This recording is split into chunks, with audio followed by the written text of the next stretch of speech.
All right, sixth graders, we are back at it. I am going to jump right back into page 25. It's at the top of that page. I hope it's the same page for you, but if not, you can find it. Oh, wait, I found a book. Let's see, are they the same? They are! Yay! Okay, top of page 25. That first paragraph there where it says on the other hand. Are we ready? Let's go. Eyes on the page. This is part 2. On the other hand, he'd gotten into terrible trouble for being found on the roof of the school kitchens. Dudley's gang had been chasing him as usual when, as much to Harry's surprise as anyone else's, there he was sitting on the chimney.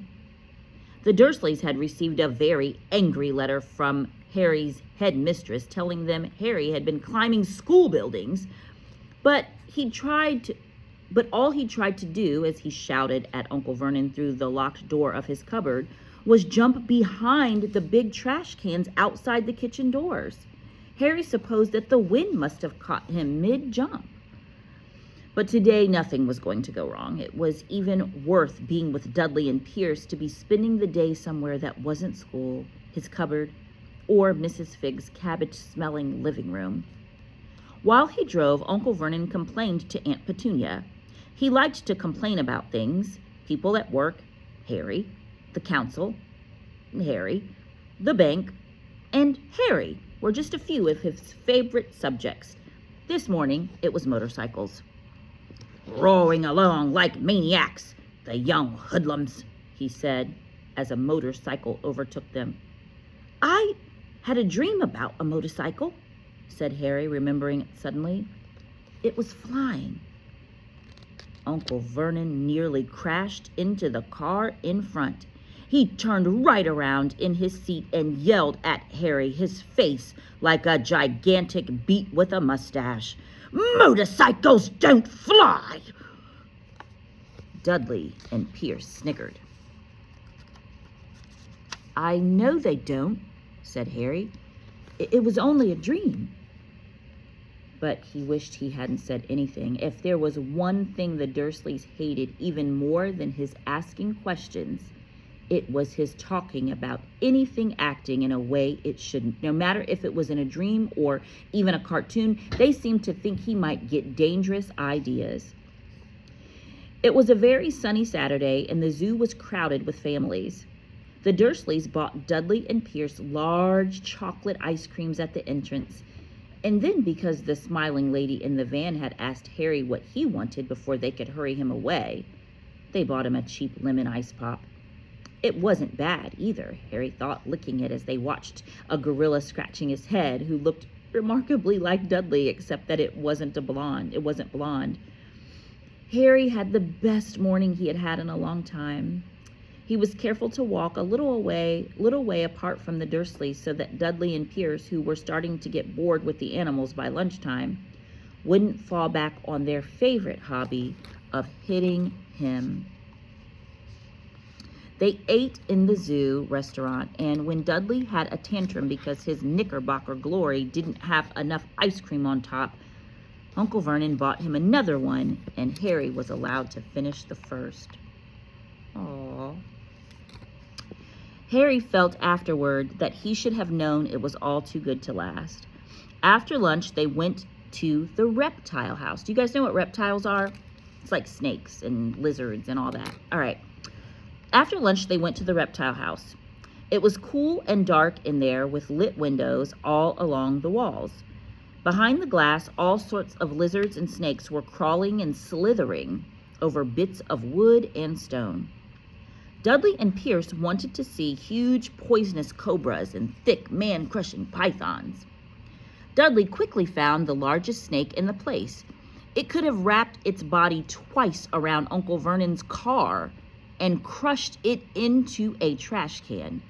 But at the moment, it didn't look in the mood. In fact, it was asleep. Dudley stood with his nose pressed against the glass, staring at the glistening brown coils. "Make it move!" he whined at his father. Uncle Vernon tapped the glass, but the snake didn't budge. "Do it again!" Dudley ordered. Uncle Vernon rapped the glass smartly with his knuckles, but the snake just snoozed on. "This is boring," Dudley moaned. He shuffled away. Harry moved in front of the tank and looked intently at the snake. He wouldn't have been surprised if it had died of boredom itself. No company except stupid people drumming their fingers on the glass trying to disturb it all day long. It was worse than having a cupboard as a bedroom, where the only visitor was Aunt Petunia hammering on the door to wake you up. At least he got to visit the rest of the house. The snake suddenly opened its beady eyes. Slowly, very slowly, it raised its head until its eyes were on level with Harry's. It winked. Harry stared. Then he looked quickly around to see if anyone was watching. They weren't. He looked back at the snake and winked too. The snake jerked its head toward Uncle Vernon and Dudley, then raised its eyes to the ceiling.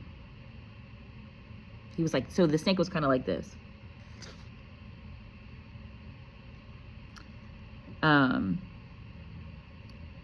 It gave Harry a look that said quite plainly, "I get that all the time." "I know," Harry murmured through the glass, though he wasn't sure the snake can hear him. "It must be really annoying." The snake nodded vigorously. "Where did you come from, anyway?" Harry asked. The snake jabbed its tail at a little sign next to the glass. Harry peered at it. Boa constrictor, Brazil. Was it nice there? The boa constrictor jabbed its tail at the sign again, and Harry read on. This specimen was bred in the zoo. Oh, I see. So you've never been to Brazil. As the snake shook its head, a deafening shout behind Harry made both of them jump. "Dudley, Mr. Dursley, come and look at this snake. You won't believe what it's doing." Dudley came waddling toward them as fast as he could. "Out of the way, you!" he said, pushing Harry in the ribs. Caught by surprise, Harry fell hard on the concrete floor. What came next happened so fast no one saw how it happened. 1 second, Pierce and Dudley were leaning right up close to the glass. The next, they had leapt back with howls of horror. Harry sat up and gasped. The glass front of the boa constrictor's tank had vanished. The great snake was uncoiling itself rapidly, slithering out onto the floor. People throughout the reptile house screamed and started running for the exits. As the snake slid swiftly past him, Harry could have sworn a low, hissing voice said, "Brazil, here I come. Thanks, amigo." The keeper of the reptile house was in shock. "But the glass," he kept saying. "Where did the glass go?" The zoo director himself made Aunt Petunia a cup of strong, sweet tea while he apologized over and over again. Pierce and Dudley could only gibber. As far as Harry had seen, the snake hadn't done anything except snap playfully at their heels as it passed, but by the time they were all back in Uncle Vernon's car, Dudley was telling them how it nearly bitten off his leg, while Pierce was swearing it had tried to squeeze him to death. But worst of all, for Harry at least, was Pierce's calming down enough to say, "Harry was talking to it, weren't you, Harry?" Uncle Vernon waited until Pierce was safely out of the house before starting in on Harry. He was so angry he could hardly speak. He managed to say, "Go. Cupboard. Stay. No meals," before he collapsed into a chair and Aunt Petunia had to run and get him a large brandy. A brandy would be like a glass of wine or a beer or a drink, whiskey. Harry lay in his dark cupboard much later, wishing he had a watch. He didn't know what time it was, and he couldn't be sure the Dursleys were asleep yet.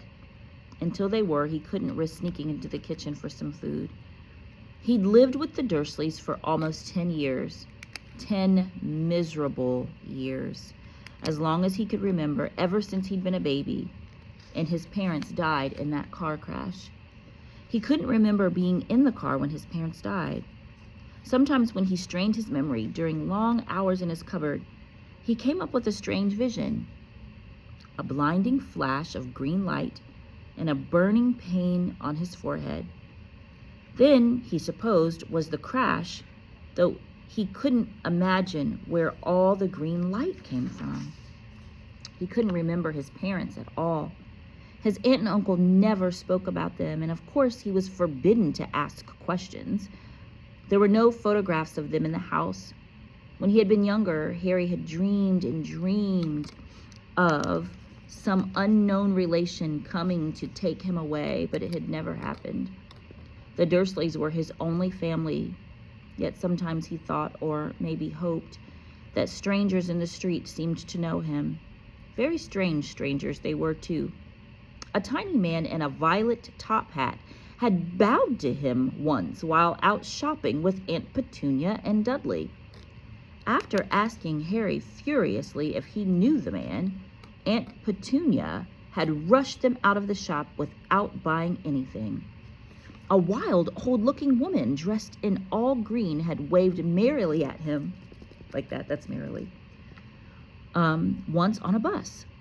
A bald man in a very long purple coat had actually shaken his hand in the street the other day and then walked away without a word. The weirdest thing about all these people was the way they seemed to vanish the second Harry tried to get a closer look. At school, Harry had no one. Everybody knew that Dudley's gang hated that odd Harry Potter in his baggy old clothes and broken glasses, and nobody liked to disagree with Dudley's gang. What a great chapter.